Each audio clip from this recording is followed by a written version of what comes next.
My name is Ted Judy, and welcome back to my fish room. The last video about my fish room covered filtration, specifically sponge filters, which are driven by forced air. No air, no filtration. This video will describe the air delivery system I have installed in my fish room and suggest some things to consider when planning your fish room.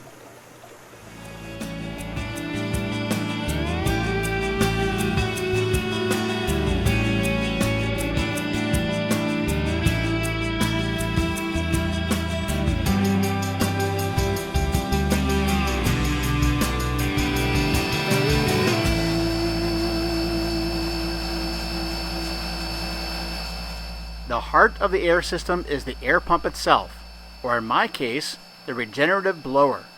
My fish room is large, and I need more than 300 valves, and I need to drive the water to the depth of about 18 inches in my deepest tanks.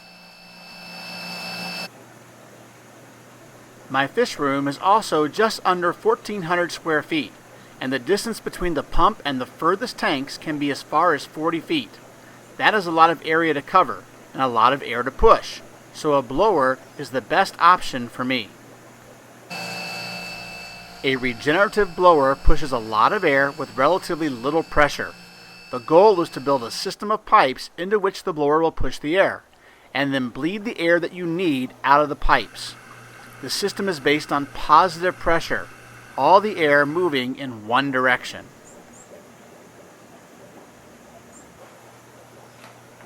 My blower pushes air into a system of 1.5-inch PVC pipe that runs around the perimeter of the room in a large loop. There is also a run of pipe that bisects that loop down the middle of the room. There are no dead ends in the pipe, which is important.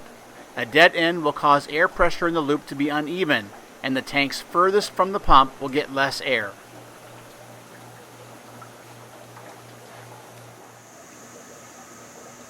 I use nickel-plated valves threaded into the pipe over the areas where I have aquariums. Installing a valve requires a hole of the correct diameter for the valve, and then the use of a threading tap to cut the grooves so the valve can be screwed into the hole. When you buy valves, make sure you get the correct tap for that specific valve. Practice using the tap on a spare piece of PVC for a few holes before drilling the pipe in the system. If you make a mistake and make the hole too large or the threads too loose, then fixing the problem is a pain.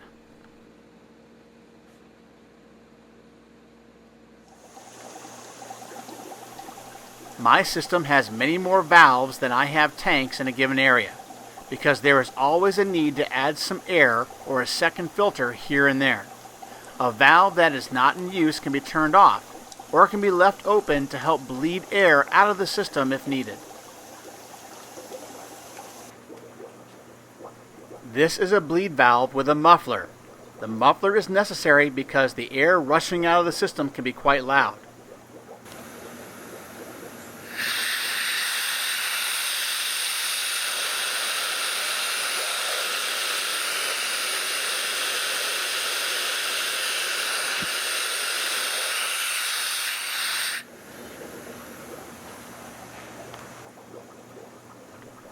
I use this bleed valve to reduce the back pressure in the pipe and balance the system. I have 3 of these bleed valves. I balance the system by opening up all the valves until an air stone set at the bottom of my deepest tank stops bubbling air.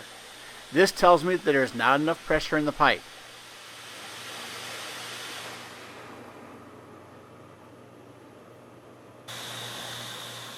Then I start to close the bleed valves one at a time until that air stone is bubbling at a rate I want it to.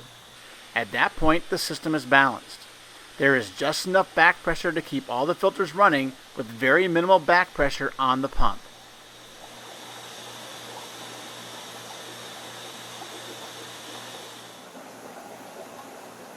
Your fish room may not be as large as mine, and you may not need a large blower. A better option for smaller fish rooms is a linear piston air pump. The advantages of a linear piston are that they use less energy, can handle the back pressure, can use narrow PVC pipe, and they are a lot quieter than a blower. But a linear piston will wear out faster, and it is hard to find a piston pump that will run more than 150 valves. An air system requires maintenance to stay in peak performance. This is the one system of the fish room that never stops running. At least we hope they never stop running. So it is easy to take for granted. Making a schedule for maintenance will help prevent problems. Use an air pre-filter for the pump to keep out as much dust as possible. Change that pre-filter regularly. I change mine once a month, but dust will still get into the system, so steps must be taken to keep the valves and bleeds clean. I regularly clean my valves using one of these tools designed to clean between your teeth. I do this chore once a week, but not for all the valves. I will clean a section of about 30 valves at a time and then move on to the next section the next week. If I had a smaller fish room, I would probably just set aside a day every other month or so and do them all at once.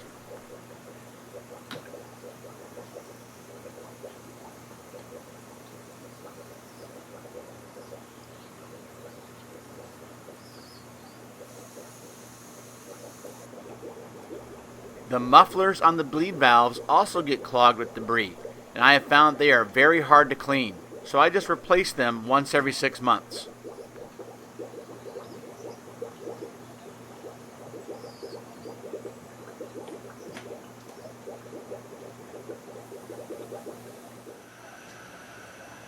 That is how I have the air system set up in my fish room.